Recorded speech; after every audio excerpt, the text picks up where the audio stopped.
जो सेकुलर होने की दुहाई देते हैं लेकिन बीजेपी की पिच पर खेलने के आदी हैं, ऐसे लोगों से समाजवादी पार्टी का भला होने वाला नहीं है। आम पब्लिक चैनल में मैं आफाक अहमद मंसूरी आपका स्वागत करता हूं। आइए आपको ले चलते हैं खबरों की दुनिया में। स्वामी प्रसाद मौर्य अब अखिलेश यादव और समाजवादी पार्टी से पूरी तरह अलग हो गए हैं। उन्होंने नई पार्टी का गठन कर दिया है। इस पार्टी का नाम राष्ट्रीय शोषित समाज पार्टी होगा। पार्टी का झंडा लॉन्च कर दिया गया है। नीला, लाल और हरे रंग की पट्टी वाले झंडे में बीच में RSSP लिखा हुआ है। स्वामी प्रसाद मौर्य 22 फरवरी को दिल्ली के तालकटोरा स्टेडियम में एक रैली को संबोधित करेंगे। वो राहुल गांधी की भारत जोड़ो न्याय यात्रा में भी शामिल होंगे। स्वामी प्रसाद मौर्य पिछले कई दिनों से बगावती तेवर अपनाए हुए थे। राज्यसभा चुनाव के टिकट देने में PDA यानी पिछड़ा दलित अल्पसंख्यक की उपेक्षा का आरोप लगा रहे थे। बाद में स्वामी प्रसाद मौर्य ने ये भी कहा कि वो समाजवादी पार्टी के कई नेताओं की बयानबाजी से आहत हैं। सोमवार को उन्होंने अपने लिए नया रास्ता चुन लिया। उन्होंने नई पार्टी के गठन के साथ उसके झंडे की तस्वीर भी मीडिया से साझा की। उनकी इस नई पार्टी में कौन कौन रहेगा ये अभी तक स्पष्ट नहीं है। स्वामी प्रसाद ने 13 फरवरी को समाजवादी पार्टी के राष्ट्रीय महासचिव पद से इस्तीफा दे दिया था। एक हफ्ते बाद ही उन्होंने अपनी नई पार्टी का ऐलान कर दिया। बताया जा रहा है कि ये पार्टी 2013 में बनाई गई पार्टी थी। स्वामी प्रसाद मौर्य ने इसे रीलॉन्च किया है। अलीगढ़ के रहने वाले साहेब सिंह धनगर ने बनाई थी। साहेब सिंह धनगर 1993 में BSP से विधानसभा चुनाव लड़े थे। वो 2002 में सपा से लड़े थे। बीच में BSP से लोकसभा भी लड़े थे। 2013 में इन्होंने RSSP बनाई। 2014, 2017, 2019 का चुनाव इनकी पार्टी लड़ी थी। 2020 में इन्होंने इंडियन डेमोक्रेटिक अलायंस IDA बनाया, जिसमें कई छोटे मोटे दल साथ आए। इस अलायंस ने 2022 का चुनाव लड़ा था। साहेब सिंह धनगर भैया जी इस पार्टी के फाउंडर हैं। आरोप अखिलेश यादव लगा रहे हैं, इसको कैसे देखते, क्या कहना चाहेंगे? पहली बात तो उन्होंने आरोप क्या लगाया है उसकी विस्तृत जानकारी नहीं है। हाँ, पत्रकारों के माध्यम से मालूम हुआ है कि उन्होंने कहा है कि मैं किसी के दिल में क्या है उसको कैसे जान सकता हूँ। दिल में जाने और जानने की ज़रूरत नहीं है। 13 फरवरी को जो मेरा इस्तीफा पत्र है उसमें सब स्पष्ट है। उस बात को जानने की कोशिश करनी चाहिए, जिसको मैंने 12 फरवरी को व्यक्तिगत भी बात किया था और 13 फरवरी को पत्र के माध्यम से भी अवगत कराया था कि मैं जब से समाजवादी पार्टी में आया लगातार जनधार बढ़ाने की कोशिश की। पहले ही दिन मैंने नारा दिया था 85 तो हमारा है, 15 में भी बंटवारा है। बहुजन समाज में जन्मे संतों, गुरुओं, महापुरुषों ने, सामाजिक परिवर्तन के महानायकों ने जो लड़ाइयाँ लड़ी थी, उन्हीं की विचारधारा को आगे बढ़ाने की दिशा में मैं इस देश के आदिवासियों, दलितों, पिछड़ों, महिलाओं, मजलूमों, मजदूरों, किसानों को जोड़ने का अभियान चलाया। लेकिन कुछ यथार्थवादी ताकतें जो समाजवादी पार्टी के नाम पर लाभ तो लेती हैं, लेकिन समाजवादी पार्टी के वोट बैंक के साथ खिलवाड़ करती हैं।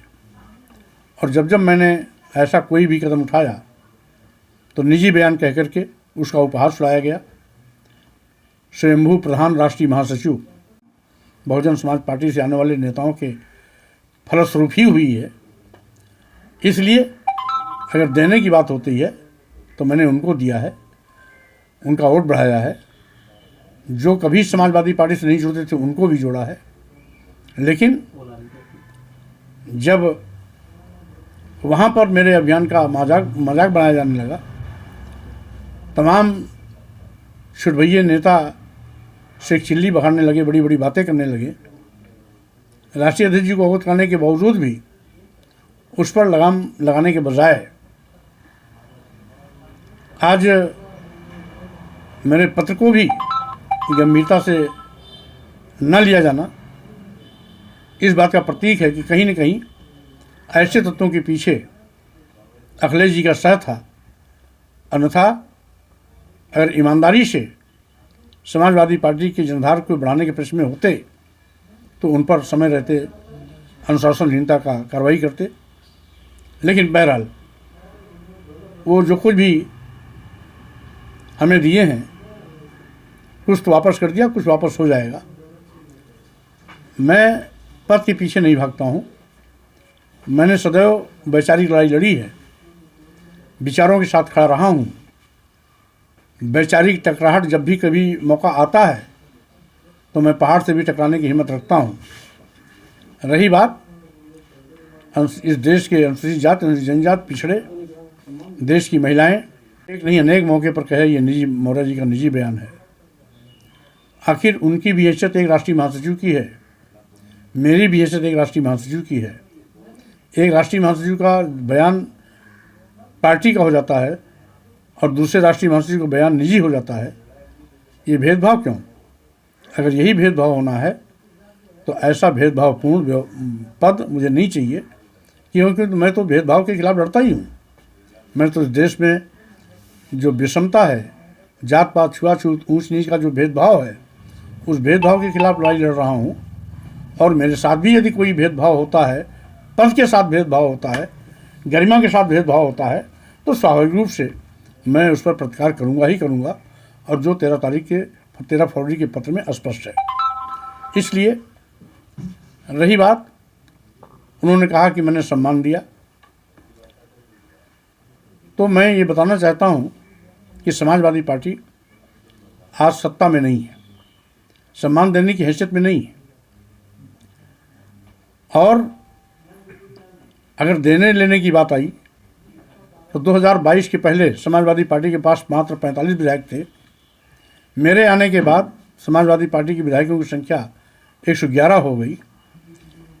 समाजवादी पार्टी का जनाधार जो समाजवादी पार्टी सरकार के दौरान भी नहीं था, वो 2022 के चुनाव में उनको मिला। 6.5% वोट की बढ़ोतरी हुई है। लोग अपनी राजनीतिक रोटियां सेकने की कोशिश कर रहे हैं। आज देश में बड़े पैमाने पर बेरोजगारी है, महंगाई है, गरीबी, लाचारी है। अनुसूचित जाति, अनुसूचित जनजाति और पिछड़ों के आरक्षण खत्म किए जा रहे हैं। जातिवार जनगणना की लंबे अरसे से मांग चल रही है। लोकतंत्र की हत्या की जा रही है। ईडी, सीबीआई, इनकम टैक्स का दुरुपयोग किया जा रहा है। देश की राष्ट्रीय संपत्तियों को निजी हाथों में भेजा जा रहा है। इन सारी चीज़ों को देखते हुए हमें जहां सड़क पर निकल कर लड़ाई लड़नी चाहिए, हम केवल घर बैठ करके तमाशा देख रहे हैं। अनुरोध करने के बावजूद भी उस पर एक कदम भी चलने की कोशिश नहीं की गई है। पार्टी के अंदर ही पदों में भेदभाव किया जा रहा है। और जो सेकुलर होने की दुहाई देते हैं लेकिन बीजेपी की पिच पर खेलने के आदी हैं, ऐसे लोगों से समाजवादी पार्टी का भला होने वाला नहीं है। तो स्वाभाविक रूप से आज मैं उन्हीं विचारों के लिए आज भी खड़ा हूं, जिन विचारों के लिए समय समय पर मैं खड़ा था और आगे भी खड़ा रहूंगा। ठीक है, थैंक यू। अगर आपने हमारे चैनल को सब्सक्राइब नहीं किया है तो आम पब्लिक चैनल को सब्सक्राइब कीजिए और हाँ, बेल आइकन जरूर दबाइए।